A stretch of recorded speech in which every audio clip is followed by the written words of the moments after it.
नमस्कार साथियों।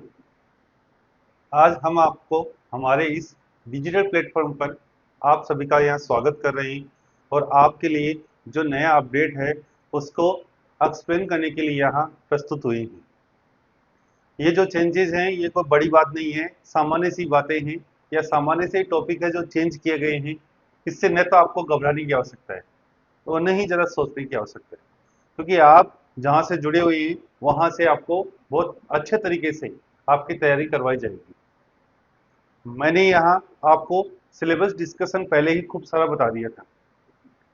अब आपका ज़्यादा समय नहीं खराब करें और आपको कुछ बताएं कि चेंजेस क्या हुआ है, तो उनको आप थोड़ा सा फोकस में रखेंगे तो आपका काम बड़ा आसानी से हो जाएगा। क्योंकि हम जब किसी लक्ष्य को प्राप्त करना चाहते हैं तो उसका रोड वे अपने पास होना चाहिए, या कह सकते हैं इसका ड्राइंग हमारे पास होना चाहिए। ड्राइंग नहीं है तो हम रास्ता भटक जाते हैं। ये सिलेबस क्या होता है? रोड वे है अपने लिए, उस रास्ते पे हम चलते हैं। इसलिए हमें उसके बारे में थोड़ा सा पढ़ लेना है, थोड़ा समझ लेना है कि क्या क्या चेंजेस किए गए हैं। हम यहाँ बात करेंगे आरपीएससी भर्ती 2025-26। एक एडवर्टाइजमेंट 25 का है, लेकिन लगभग लोग जहाँ समझते हैं भर्ती 26 में पूरी होगी। तो यहाँ हम केवल जो न्यू सिलेबस डिस्कशन है उसकी बात करेंगे, अकाउंटेंसी की। और हमारा जो हेल्पलाइन नंबर है वो हमें आपको यहाँ प्रोवाइड करवाया है। यहाँ आप अपनी जो भी क्यूरीज होती हैं उनके बारे में समाधान प्राप्त कर सकते हैं।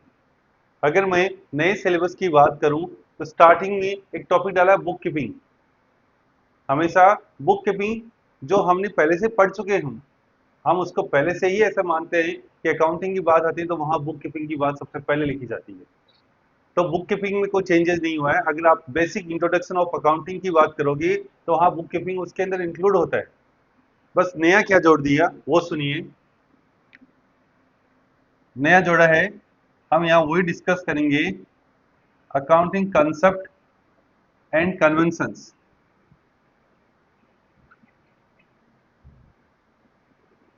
ये जोड़े लेखांकन की अवधारणाएं और परंपराएं। पहले अलग से टॉपिक नहीं एक्सप्लोर था ये, या इसको नहीं बताया गया था, केवल प्रिंसिपल ऑफ अकाउंटिंग दे डबल एंट्री सिस्टम दे रखे थे। लेकिन यहाँ याद रखिए, अब की बार एक टॉपिक डालिए अकाउंटिंग कंसेप्ट एंड कन्वेंशंस। तो हमें लेखांकन की परंपराएं और अवधारणाएं उनके बारे में स्टडी करना है। आगे एक टॉपिक डाला है प्रोसेस ऑफ अकाउंटिंग, जिसमें जर्नलाइजिंग ट्रांजेक्शन्स और सब्सिडीज बुक्स डाला है। उसमें कोई चेंज नहीं हुआ है, वो टॉपिक पहले भी था और वो टॉपिक अब भी है। क्योंकि जब हम सब्सिडीज बुक्स की बात करते हैं तो वहां जर्नल एंट्री जरूर साथ में रहती है। लेकिन अब की बार स्पेशली ये आइडेंटिफाई कर दिया है कि जर्नल एंट्रीज के क्वेश्चंस भी आ सकते हैं। तो आपको थोड़ा सा उनके बारे में ध्यान रखना है। हमने जो इनके बारे में पढ़ा है, चाहे वो सब्सिडीज बुक्स हो चाहे जर्नल एंट्री हो, वो उसी लेवल से पढ़ा है जैसे सिलेबस में दे रखा है। क्योंकि वो अकाउंटिंग की बेसिक टर्मिनोलॉजीज होती हैं और वो तो हमेशा ही आनी चाहिए आप लोगों को। इसलिए हमने आपको उसी तरह से इनको एक्सप्लेन किया है जिस तरह से वो बेसिक तौर से हम इनको पढ़ते हुए आते हैं। तो नई बात अपने लिए ऐड हुई है, वो क्या हुई है? अकाउंटिंग के कंसेप्ट और कन्वेंशंस ऐड हुए हैं। दूसरा अपना ऐड हुआ है, ये है कौन से लेवल पे? 11th एंड 12th लेवल पे है ये, अलग अलग बातें करते हैं। दूसरा अपना चेंज हुआ है, वो होता है प्रिपेयरिंग ऑफ फाइनल काउंट।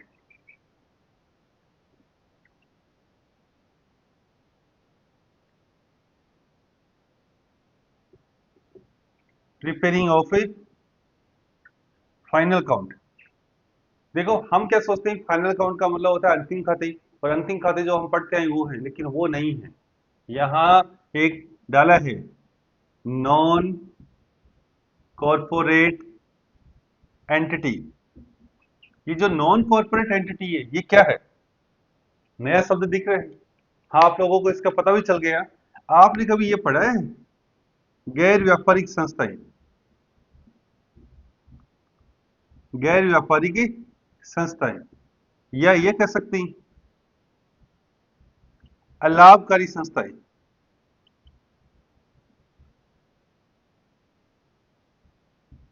अलाभकारी संस्थाएं कौन सी होती हैं? Non profit organisation. Non profit organisation, ये पूरा का पूरा चेंज कर दिया है। यहां बेसिकली आप क्या पढ़ते हो? याद करो थोड़ा सा, रिसिप्ट एंड पेमेंट अकाउंट कभी सुना है तो, इनकम एंड एक्सपेंडिचर अकाउंट, और तीसरा होता है अपना बैलेंस शीट। ये है फाइनल अकाउंट किसके, नॉन कॉर्पोरेट एंटिटी के। तो देखिए चेंजेस क्या हुआ है, आपको नया पढ़ना पड़ेगा रिसिप्ट एंड पेमेंट अकाउंट, आपको नया पढ़ना पड़ेगा इनकम एंड एक्सपेंडिचर अकाउंट, लेकिन बैलेंस शीट वही कंसेप्ट चलता है बैलेंस शीट का, बस मदे दो चार आगे पीछे होती हैं क्योंकि संस्था का नाम बदल गया है। एसेट्स एसेट्स है, लाइबिलिटीज लाइबिलिटीज है। तो हमने आपको हमारे टॉपिक्स में बैलेंस शीट पढ़ाई है, उस बैलेंस शीट में कोई चेंजेस नहीं हुआ, वो बैलेंस शीट आपको नॉलेज में वैसे ही होनी चाहिए, इसलिए बैलेंस शीट में कोई चेंज नहीं हुआ। और जहां बैलेंस शीट होती है वहां वो फाइनल अकाउंट लिख देते हैं, इसलिए इस टॉपिक का नाम होना चाहिए नॉन प्रॉफिट ऑर्गेनाइजेशन। देखिए इससे बच्चे कंफ्यूज हो जाते हैं कि ये नॉन कॉर्पोरेट एंटिटी क्या होती है। तो इनका नाम होता है गैर व्यापारिक संस्थाएं या अलाभकारी संस्थाएं, जिनमें हमें इनके बारे में पढ़ना पड़ेगा। बड़ा ही सिंपल और आसान सा चैप्टर होता है, प्रश्न भी इसमें से बड़े आसान आते हैं। तो आपके लिए कोई बड़ी बात नहीं है, सामान्य जो एक बहुत बड़ा चैप्टर था उसको उठा दिया और एक सरल सा चैप्टर यहाँ पे क्या कर दिया इन्होंने, ऐड कर दिया है। और आपको वैसे भी चिंता करने की आवश्यकता नहीं है क्योंकि हम आपके साथ हैं, और हम आपको जो अभी चेंजेस हुए हैं उनको बड़े अच्छे से एक्सप्लेन करेंगे। तो ऐसा कुछ नहीं है कि बड़ा ही आसान चैप्टर ऐड किया है और एक बहुत बड़ा चैप्टर हटा दिया, जिसमें हम ओपनिंग एंट्री पढ़ते थे, क्लोजिंग एंट्री पढ़ते थे। लेकिन आपको ओपनिंग क्लोजिंग जरूर पढ़नी है क्योंकि ओपनिंग और क्लोजिंग कहाँ होती है, वो होती है जर्नल प्रॉपर में। उनका ट्रांजेक्शन कहाँ रिकॉर्ड होता है, जर्नल प्रॉपर में, तो वो तो पढ़नी है। लेकिन एक तरह से ये टॉपिक आपको क्या कर दिया, नया ऐड कर दिया है, ये कंप्लीटली न्यू टॉपिक है। तो ये फाइनल काउंट की जगह ही किया है। अब एक बड़ा टॉपिक अपने कोर्स से हटा दिया, डेप्रिसिएशन रिजर्व एंड प्रोविजंस। बहुत बड़ा चैप्टर था अपने आप में, पर्याप्त समय लगता था, लेकिन चैप्टर बहुत अच्छा था क्योंकि हमें डेप्रिसिएशन की, रिजर्व की और प्रोविजन की हमेशा रिक्वायरमेंट होती है। आप कैश फ्लो पढ़ोगे तो आपको डेप्रिसिएशन आना चाहिए, आपको रिजर्व के बारे में नॉलेज होनी चाहिए और आपको प्रोविजन के बारे में नॉलेज होनी चाहिए, क्योंकि वो सारे टॉपिक इंटर रिलेटेड होते हैं और इंटर रिलेटेड होने के कारण आपको उनके बारे में पता होना चाहिए। आप जब कैश फ्लो में एसेट्स को सेल करोगे या बाई करोगे तो वहां सेल करने से ट्रांजेक्शन रिलेटेड होते हैं, तो वो आनी चाहिए, वो डेप्रिसिएशन के होते हैं। लेकिन कोई नहीं, वो टॉपिक हटा दिया तो क्या हुआ, हम आपको इसको सरल तरीके से एक्सप्लेन कर देंगे। तो नया टॉपिक क्या ऐड हुआ है, ये ऐड हुआ है अपना कौन सा, प्रिपेयरिंग ऑफ फाइनल अकाउंट। तो समझ गए होंगे नहीं कौन सा टॉपिक होता है। उसके बाद ट्रायल बैलेंस सेम टॉपिक है, कोई अलग से नहीं है। उसके बाद including rectification of error same topic है, कोई अलग से बात नहीं है। वो हमने आपको यहाँ पढ़ा भी दिया है, समझा भी दिया और आपने वो समझ भी लिया है। नया एक जोड़ा है कैपिटल एक्सपेंडिचर, रेवेन्यू एक्सपेंडिचर।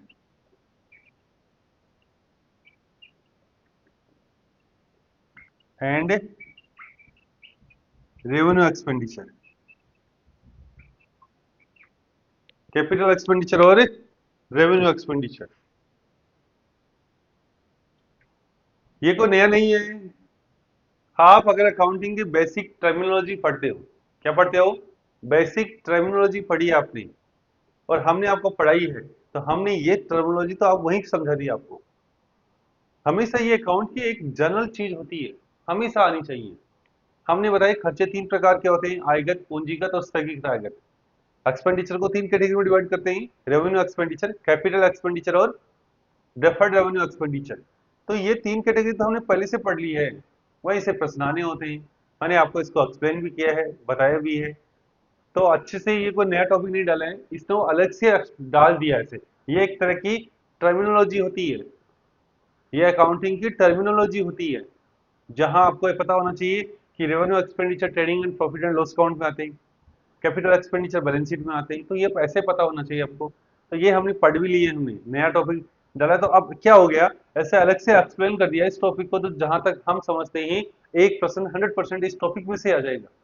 मैं तो ऐसे ही मानता हूँ, तीन टॉपिक्स में से आने चाहिए प्रश्न। इसलिए ऐसा न होने के बावजूद भी हमने आपको इसको एक्सप्लेन किया है, लिखवाया है सारा का सारा कि कौन से एक्सपेंडिचर होते हैं, एग्जाम्पल भी बताए आपको।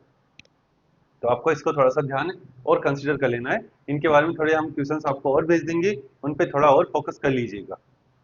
कैपिटल रेवेन्यू एक्सपेंडिचर के बाद में डाला है पार्टनरशिप अकाउंट। पार्टनरशिप अकाउंट्स तो पहले भी थे, लेकिन यहाँ पे क्या कर दिया, इसको सही तरह से एक्सप्लेन कर दिया है। इसका इसका इंट्रोडक्शन डाल दिया है, इसका एडमिशन डाल दिया है, इसका रिटायरमेंट डाल दिया है, इसका डेथ डाल दी है और डिसोल्यूशन डाल दिया है। तो ये कह सकते हैं सारे के सारे टॉपिक्स इसके अंदर क्या कर दिए हैं, डाल दिए हैं। तो आपको ये जरूर ध्यान देना पड़ेगा कि कौन कौन से टॉपिक्स यहाँ है और कौन कौन से नहीं है। तो अब वैसे भी आप लास्ट ईयर पढ़ते थे तो हमेशा ये पूरा पार्टनरशिप पढ़ते थे, लेकिन वहां उस स्थिति में क्या होता था कि पार्टनरशिप का एक ही क्वेश्चन आता था। कितने आते थे, एक या दो या तीन। लेकिन अब क्या कर दिया इसने, अलग अलग कैटेगराइज कर दिया इसको, इंट्रोडक्शन, एडमिशन, रिटायरमेंट, डेथ और डिसोल्यूशन, ये सारे टॉपिक्स डाल दिए। तो हम ये उम्मीद करते हैं कि अब सारे टॉपिक्स में से एक एक प्रश्न उठाया जा सकता है। इसलिए पार्टनरशिप का जो वेटेज है वो बढ़ गया है, चेंज नहीं हुआ, वेटेज बढ़ गया है। टॉपिक उतना का उतना ही है, वेटेज बढ़ गया। वेटेज बढ़ने के कारण से इसके 5 क्वेश्चन तक परीक्षा में आ सकते हैं, जैसे इसने टॉपिक लिखे हैं ना, एक्सप्लेन किया ना, वैसे। तो ये आपको ध्यान रखना है, बाकी इसमें कोई ज्यादा चेंजेस नहीं हुए हैं। इसके अलावा हम अगर कंपनी अकाउंट्स की बात करें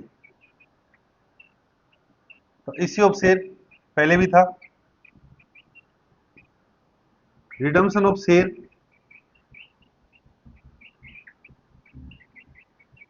एंड डिवेंचर ये भी पहले था।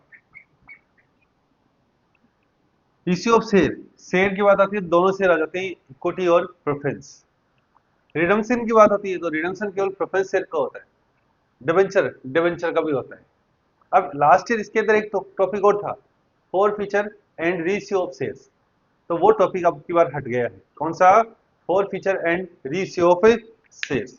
वो कहां था, वो इन दोनों के बीच में था ऐसे, एंड रीइश्यू ऑफ शेयर्स, ये टॉपिक हट गया है। और हमें पता है हमेशा परीक्षाओं में प्रश्न फोर फीचर का मिलता था, तो अब ये हट गया तो इस टॉपिक में से प्रश्न नहीं आएंगे, बिल्कुल नहीं आएंगे। तो आपको ये थोड़ा सा ध्यान रखना पड़ेगा। आपका चाहोगे तो आपको एक क्लास के अंदर इसको एक्सप्लेन कर देंगे हम, लेकिन ये टॉपिक हटा लिया गया है और हटाने के कारण ये परीक्षा में प्रश्न में नहीं आएगा। कौन सा, four feature and reissue of shares, वो किसका होता है, इक्विटी शेयर्स का होता है। तो आपको थोड़ा एक्सप्लेन किया जाएगा, समझाया जाएगा, लेकिन ये है नहीं, केवल इश्यू ऑफ शेयर्स बोला इसने। इश्यू और रीइश्यू डिफरेंट टर्मिनोलॉजी होती है, तो ये आपको थोड़ा सा इसमें ध्यान रखना है। इसके अलावा अगर हम और बात करें तो टॉपिक है अपना application of computer in accounting, application of computer in accounting. तो देखो, कंप्यूटर इन अकाउंटिंग तो पहले चलता था, अब की बार क्या डाल दिया, एप्लीकेशंस डाल दिए। एप्लीकेशंस का मतलब होता है कंप्यूटर कहाँ कहाँ यूज होता है, कंप्यूटर कहाँ कहाँ यूज होता है, तो उनकी जो एप्लीकेशन है वो डाल दी।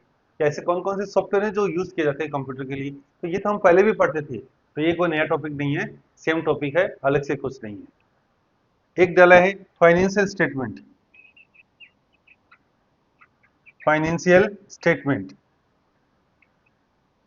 वो भी क्या, tools, tools of financial statement. देखिए, ये टूल्स ऑफ फाइनेंशियल स्टेटमेंट कोई नया टॉपिक नहीं है, ये पहले था पीजी लेवल पे, क्योंकि हम पढ़ते थे यहाँ financial statement meaning and importance, फिर हम पढ़ते थे फाइनेंशियल स्टेटमेंट एनालिसिस। तो जो फाइनेंशियल स्टेटमेंट एनालिसिस है उसमें ही इसके टूल्स आते हैं। किसमें आते हैं, फाइनेंशियल स्टेटमेंट एनालिसिस में इसके क्या आते हैं, टूल्स आते हैं। तो वो टूल्स हमने वैसे भी हमेशा पढ़ते आए हैं और अब भी पढ़ते आएंगे, तो ये चेंज नहीं हुआ है। ये टॉपिक पहले था ग्रेजुएशन लेवल पे, इसको वहां से हटाकर शिफ्ट कर दिया कहाँ पर, अपने 11th-12th लेवल पे, क्योंकि 11th-12th में ये चैप्टर चलता है, इसलिए इसने क्या किया, इसको यहाँ से उठा लिया। तो ये कोई चेंजेस नहीं है। तो आपके चेंजेस क्या है, जहां तक मैं समझता हूँ ये वाला चेंजेस है, ये वाला चेंजेस है, ये वाला अलग से एक्सप्लेन कर दिया, ये कोई चेंज नहीं है, ये कोई चेंज नहीं है, इसके अंदर एक टॉपिक कम कर दिया, ये कोई चेंज नहीं है और ये कोई चेंज नहीं है। तो चेंज कहाँ हुए, हम देखेंगे तो 3 टॉपिक डाले हैं और उसकी जगह 3 टॉपिक हटा भी दिए। 3 टॉपिक कौन से हटा दिए, डेप्रिसिएशन हटा दिया, रिजर्व एंड प्रोविजन हटा दिया, फाइनल अकाउंट हटा दिया आपका, तो एडजस्टमेंट हटा दिए, तो ये तो सारे हट गए हैं। तो इसकी कोई नया ज्यादा नहीं ऐड हुआ है, वो ही टॉपिक्स हैं, वो ही रिपीट होके आ रहे हैं, कोई बड़ी बात नहीं है ये। इतना चेंजेस कहाँ हुआ अपने ग्रेजुएशन लेवल, अपनी 11th-12th लेवल पे हुआ है। तो ये फाइनेंशियल स्टेटमेंट्स को एनालिसिस करना आपको वैसे भी पढ़ना ही है। तो अब हम बात करते हैं अगले लेवल की। हाँ, एक टॉपिक ऐसा था financial statement meaning and importance, वो हट गया है। फाइनेंशियल स्टेटमेंट की मीनिंग और इंपॉर्टेंस हट गई है, क्योंकि अब केवल क्या दे दिया यहाँ, फाइनेंशियल स्टेटमेंट्स के टूल्स की बात कर ली है इसने। पहले हम फाइनेंशियल स्टेटमेंट को एनालिसिस करते थे, उसकी मीनिंग पढ़ते थे, इंपॉर्टेंस पढ़ते थे, वो सब हट गए। क्यों? ग्रेजुएशन से वहां से हटा दिया और यहाँ एक ही टॉपिक डाल दिया। तो पहला जो टॉपिक था वहां पे फाइनेंशियल स्टेटमेंट, मीनिंग और इंपॉर्टेंस, वो हट गया। उसकी जगह क्या क्या चेंज कर दिए, तो उसकी बात करते हैं लोग। तो आपको ये पता होना, फिर आप क्या उन चीजों को नहीं पढ़ेंगे जो सिलेबस में नहीं है, क्योंकि हमारे पास इतना समय नहीं होता है कि हम अनावश्यक बातों को पढ़ते रहें। अगर मैं यहाँ ग्रेजुएशन लेवल की बात करूं, तो इसमें पहले टॉपिक था, पहले financial statement, meaning and importance, हट गया। वो टॉपिक नहीं है, उसके मीनिंग की नहीं पढ़ना आपको, इसका इंपॉर्टेंस नहीं पढ़नी है आपको। उसके बाद में था फाइनेंशियल स्टेटमेंट एनालिसिस, वो टॉपिक वहां से अगर टूल्स के रूप में कहाँ डाल दिया, 11th-12th में शिफ्ट कर दिया, हट गया वहां से। तीसरा टॉपिक रेशियो एनालिसिस है। देखो, रेशियो एनालिसिस हम वैसे पढ़ते थे, लेकिन अलग से ये इंडिकेट नहीं था, क्योंकि ये फाइनेंशियल स्टेटमेंट का एक टूल है एनालिसिस करने का। टूल के रूप में इसकी स्टडी की जाती थी और इसके बेसिक प्रश्न पूछे जाते थे। लेकिन अब की बार क्या कर दिया, इस फाइनेंशियल स्टेटमेंट एनालिसिस को अलग से शो कर दिया, रेशियो एनालिसिस। रेशियो एनालिसिस में चार प्रकार के होते हैं, अलग अलग हैं: लिक्विडिटी, एक्टिविटी, प्रॉफिटेबिलिटी और सॉल्वेंसी। एक रेशियो और होता है, मार्केट रिसर्च रेशियो, वो नहीं बोला इसमें। एक रेशियो और होता है, मार्केट रिसर्च रेशियो या इन्वेस्टमेंट रेशियो, वो नहीं बोला है। तो इसने चार रेशियो पढ़े, तो इन चारों को अलग अलग जब नाम दिया है, तो इनमें से प्रश्न आने की चांसेस हैं। एक नहीं दो, वो भी प्रैक्टिकली। इसलिए इनको अच्छे से हमें पढ़ना पड़ेगा। रेशियो एनालिसिस एक तरह का टूल होता है फाइनेंशियल स्टेटमेंट को एनालिसिस करने का, वहां भी डिस्कस होता था, लेकिन वहां अलग से सिलेबस में नहीं था। तो आप ये कह सकते हो कि ये पूरा टॉपिक इसने क्या कर दिया, नया ऐड कर दिया। क्या कर दिया? नया ऐड कर दिया। फिर दूसरा कौन सा अपना, कैश फ्लो स्टेटमेंट, इसमें कोई चेंजेस नहीं है, वो पहले भी था और वो अब भी है। ये भी एक क्या होता है, फाइनेंशियल स्टेटमेंट्स का टूल ही है, लेकिन वो लास्ट ईयर भी था, इस साल भी था, इसमें कोई चेंजेस इसने नहीं किए। ये आपको थोड़ा सा ध्यान रखना है।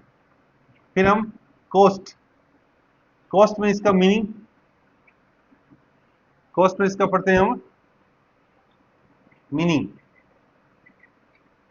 मीनिंग पहले भी था, लेकिन उसके आगे डेफिनेशन सब था वो हट गया, और इसी के साथ यहां लिख दिया है एलिमेंट ऑफ कॉस्ट। देखो, ये पहले दो हिस्सों में बटा हुआ था। कितने हिस्सों में था? दो हिस्सों में बटा हुआ था। ये दो हिस्सों में था, अब की बार क्या कर दिया, इसको एक हिस्से में बांट दिया। तो पहले हमें 5 चैप्टर पढ़ने पड़ते थे अलग अलग, इसको इसका डिफिनीशन का, फिर उसके लिए बेसिक इनका तीनों का, फिर तीनों के अलग अलग चैप्टर। अब मैं नहीं समझता कि इतना ज्यादा इसको पढ़ना पड़ेगा आपको। क्यों? क्योंकि ये 2 पार्ट्स में डिवाइड था, सिंगल पार्ट्स में बांट दिया इसको। और एक बड़ा टॉपिक कौन सा, marginal costing, marginal costing and cost volume profit analysis, cost volume profit analysis, ये टॉपिक ऐड कर दिया। ये पूरा पूरा नया टॉपिक है आपका, marginal costing and cost volume profit analysis. ये टॉपिक बहुत सरल होता है, और ये बहुत अच्छा काम किया है कि इन्होंने ये टॉपिक डाल दिया। बहुत सी बार बच्चे कहते थे सर ये वाला नहीं पढ़ेंगे क्या अपन, ये नहीं पढ़ते थे क्योंकि ये सिलेबस में नहीं था। और जो सिलेबस में है नहीं तो हम उसको क्यों पढ़े, लेकिन ये आपकी बात सिलेबस में डाला है। इसमें प्रैक्टिकल क्वेश्चन आते हैं, छोटे छोटे बहुत सरल आते हैं, किसी के गलत नहीं होंगे, आज सुन लो आप, किसी के गलत नहीं होंगे। जैसे हमने कभी ब्रेक इवन पॉइंट एनालिसिस पढ़ा है, वो इसी का पार्ट होता है। तो मार्जिनल कॉस्टिंग अलग से चैप्टर होता है। बहुत बढ़िया काम किया इन्होंने कि अलग से इस चैप्टर को ही डाल दिया। ये एक मेथड होती है अकाउंट कॉस्टिंग की। तो आपको इस टॉपिक को भी अच्छे से पढ़ लेना है। ये बहुत अच्छा टॉपिक डाला है, कोई डाउट ही नहीं इसके अंदर। तो ये आपको थोड़ा सा ध्यान में रखना है। फिर ऑडिट का डाला है, ऑडिटिंग। इसका मीनिंग, इसके ऑब्जेक्टिव, ये तो सेम है। अब नया क्या डाला है, ऑडिट प्रोग्राम। ऑडिट प्रोग्राम, ये नया टॉपिक डाला है पूरा का पूरा ही। ऑडिट प्रोग्राम एक छोटा सा टॉपिक होता है, होना भी चाहिए। ऑडिट के 2% देते ही, वो भी ये एक टॉपिक में से क्या देंगे ये लोग, है ना। तो ये बहुत अच्छा काम किया इन लोगों ने। एक ऑडिट प्रोग्राम छोटा सा एक चैप्टर होता है कि हम ऑडिट प्रोग्राम किस तरह से ऑर्गेनाइज करते हैं, हमें उसके लिए किन किन सोर्सेज की रिक्वायरमेंट होती है। तो ये सब हम इसके अंदर पढ़ते हैं। इसलिए ये टॉपिक अच्छा सा डाला है। ये बहुत सरल टॉपिक होता है और आपको आसानी से समझ में आ जाएगा। तो ये कोई ज्यादा चेंजेस नहीं, छोटा सा टॉपिक डाला है। एक नया टॉपिक डाला है, बस्टिंग। ये बिल्कुल नया है। इसका meaning, types of budget, types of budget. एक डाला इसने, बजट कमिटी,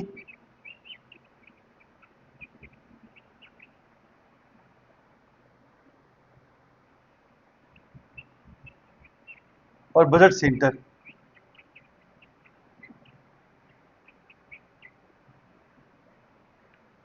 बजट सेंटर, ये टॉपिक आपके किस में डाले, अपने ग्रेजुएशन लेवल में डाले। तो देखो नया टॉपिक क्या मान सकता हूं मैं, रेशियो एनालिसिस। अच्छे से डाल दिए इसने। रेशियो एनालिसिस पहले भी पढ़ते थे, लेकिन अब बहुत डेप्थ से पढ़ना पड़ेगा। Cash flow no change, cost no change, ये चेंज कर दिया। Marginal cost and volume and profit analysis, ये ब्रेक इवन एनालिसिस है। ये बहुत सरल चैप्टर होता है। तुम लोगों के जब बीकॉम सेकेंड ईयर में पढ़ते थे तो हमेशा पूरे में से पूरे मार्क्स आए। बस आपको हमें याद दिलाना है कि ये टॉपिक वही है भाई, कोई नया बिल्कुल नहीं है। और आपको इसमें से मजा भी आएगा क्योंकि इसमें प्रश्न बड़े सरल होते हैं। ऑडिट ये सेम है, कोई चेंज नहीं है, बस ये चेंज हुआ ऑडिट प्रोग्राम। और यहाँ क्या चेंज हुआ है, बस्टिंग। देखो बस्टिंग अगर आपको याद हो तो बस्टिंग की बुक्स पढ़ जाती है, जिसमें बस्टिंग क्या होती है, बजट कितने प्रकार के होते हैं, जैसे कभी पढ़े होंगे, कैश बजट होता है, फ्लेक्सिबल बजट होता है, फिक्स बजट होता है, वेरिएबल बजट होता है, एक्सपेंडिचर बजट होता है। ये अलग अलग बजट होते हैं। इन बजट के लिए बजट कमिटी होती है जो इसको बनाती है, और बजट सेंटर होते हैं। तो ये सारा बजट का पूरा प्रोसीजर आपके पास डाल दिया है अलग से ही। ये पूरा पूरा नया टॉपिक है, तो इसमें से 2-3% हमेशा इसके आने के चांसेस ही बनेंगे इस बार। ये बिल्कुल हटके टॉपिक है सरल। आपको थोड़ा सा इसको कंसंट्रेट करना है।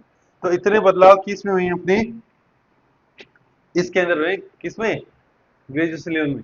रेशियो, मार्जिनल कॉस्टिंग, बजट और ऑडिट प्रोग्राम, ये अपना परिवर्तन हुआ किसके अंदर, अपना ग्रेजुएशन लेवल पर।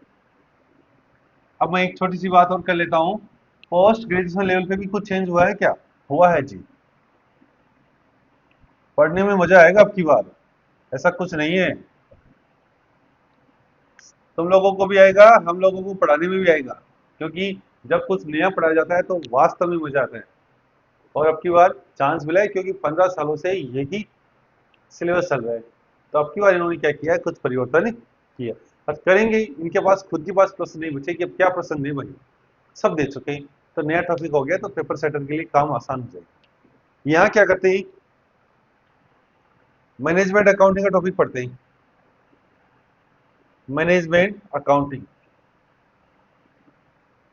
इसका मीनिंग और ऑब्जेक्टिव। पहले क्या था यहाँ, पहले इसकी जगह क्या था, फंक्शन था। किसकी जगह, इस ऑब्जेक्टिव की जगह पहले क्या था, फंक्शन था, उसके कार्य थे। अब इस कार्य को क्लोज कर दिया और वहां क्या डाल दिए, इसके ऑब्जेक्टिव डाल, क्या डाल दिए, ऑब्जेक्टिव। तो चेंजेस नहीं हुआ, एक छोटा सा टॉपिक चेंज किया है। जहां फंक्शन था वहां क्या डाल दिए इन्होंने, ऑब्जेक्टिव डाल दिए। एक टॉपिक अलग से डाल दिया, कॉस्ट ऑफ कैपिटल। ये बिल्कुल नया टॉपिक है भाई। और एक लिवरेज, लिवरेज एनालिसिस, ये दो टॉपिक नए डाल दिए बिल्कुल भी, कैपिटल बस्टिंग को हटाकर। फिर भी मैं आपको ये कहूं, ये दोनों कैपिटल बस्टिंग से बहुत आसान है। जितना टिपिकल आपका कैपिटल बस्टिंग होता है उस दोनों से ही ये दोनों मिलाएंगे ना, तो भी कैपिटल बस्टिंग का 50% क्राइटेरिया होता है। ये बहुत ही सरल और बहुत ही आसान चैप्टर होते हैं। तुम लोगों के लिए मजे कर दिए आरपीएससी ने इतने सरल टॉपिक डालकर। हम भी नहीं उम्मीद करते कि इतने इजी टॉपिक डाले जाएंगे क्या। कॉस्ट ऑफ कैपिटल का मतलब क्या होता है, हमारे पास सोर्स ऑफ फंड होते हैं, डिवेंचर, इक्विटी, प्रेफरेंस कैपिटल और लोन। इन सब के लिए कुछ ना कुछ हमें पे करना पड़ता है, जैसे डिविडेंड, इंटरेस्ट। तो इन और इनको जब इश्यू करते हैं तो कुछ एक्सपेंडिचर भी होते हैं, तो उनके बिहाफ पे इनकी कॉस्ट कैलकुलेट की जाती है कि इस सोर्स की एक्चुअल कॉस्ट कितनी हुई है। तो बड़े ही आसान होते हैं, छोटे छोटे फॉर्मूले होते हैं। प्रैक्टिकली आने का चांस होता है तो वो बहुत ही बढ़िया बात है। छोटे छोटे फॉर्मूले आपको याद करनी है, और ये प्रश्न कभी गलत नहीं होता, किसी का कभी नहीं होता है। लीवरेज हम पढ़ते हैं, इसको बोलते हैं उत्तोलक, हिंदी में क्या बोलते हैं, उत्तोलक। फाइनेंशियल लीवरेज होता है, ऑपरेटिंग लीवरेज होता है, कंबाइंड लीवरेज होता है। सरल प्रश्न आता है हमेशा, सरल, बहुत सरल प्रश्न आता है, प्रैक्टिकल आता है। दोनों का ही प्रैक्टिकल आने का चांसेस होता है, दोनों का ही प्रैक्टिकल आने का चांसेस होता है। तो बहुत आसान काम हो गया आप लोगों के लिए। कैपिटल बस्टिंग में बहुत दिमाग लगाना पड़ता था, आप लोगों के लिए बहुत आसान काम कर दिया है। आप लोगों की इस मामले में मत ये मान तो बल्ले बल्ले हो गई। कैपिटल बस्टिंग इतना बड़ा चैप्टर होता था, उसके और उसकी लैंग्वेज भी वैसी होती थी। यहाँ बहुत आसान लैंग्वेज है, बहुत आसान इसके प्रैक्टिकल होते हैं, ज्यादा इसमें फॉर्मूले भी नहीं है, छोटे छोटे फॉर्मूले हैं, आपको आसानी से याद भी हो जाएगी। उस प्रश्न की प्रैक्टिस करोगे तो बहुत बढ़िया काम कर दिया है। मैं ये भी समझता हूँ, दो टॉपिक है तो एक एक प्रश्न प्रैक्टिकल 100%, एक एक 100%, और कैपिटल बस्टिंग की रिस्क खत्म। उसमें लैंग्वेज में कुछ भी पूछा जा सकता था।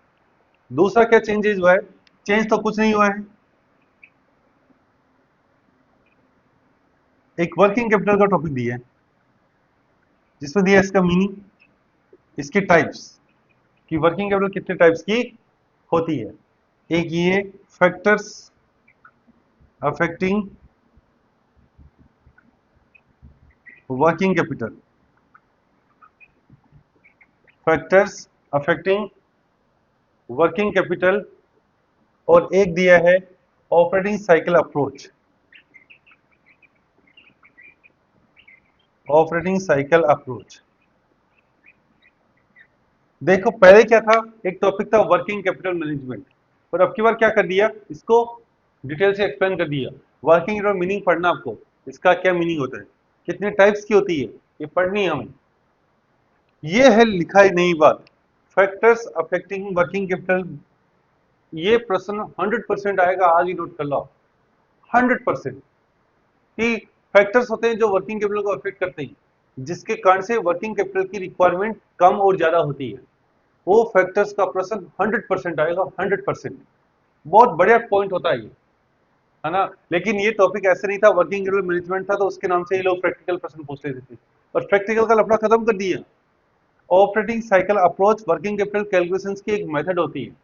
इसके अलावा और 5 मेथड होती है, 500 हटा दी, इंडिकेट कर दिया स्पेशल मेथड को ही, ऑपरेटिंग साइकिल अप्रोच। अगर किसी टॉपिक को ऐसे पूरा एक्सप्लेन करते हैं ना, इसका मतलब होता है इतनी बातें पढ़नी है। लेकिन अगर इतना सा लिख दे लीवरेज एनालिसिस, तो वहां लीवरेज एनालिसिस पूरा पढ़ना होता है। तो जितना किसी टॉपिक को डिस्क्राइब किया जाता है ना, उतना विद्यार्थियों के लिए या हम लोगों के लिए आसान होता है, क्योंकि हमें वो टॉपिक उतना ही पढ़ना होता है। तो यहाँ मेथड सारे हटा दिए हैं, कैपिटल बस्टिंग हटा दिए है, वहां वर्किंग कैपिटल की मेथड हटा दी है, एक मेथड को छोड़कर, जो सबसे सरल मेथड है उसको छोड़ा है, बाकी सब अलग कर दिए। प्रश्न कहां से आएगा, मैं आपको अभी बता दूं, फैक्टर्स में से आएगा। आज ही नोट कर लीजिए आप, क्योंकि फैक्टर्स का प्रश्न बहुत बढ़िया बनता है, बहुत बढ़िया बनता है, इसलिए आपको ये सीखना है। ये तो होता है अकाउंटिंग की बात।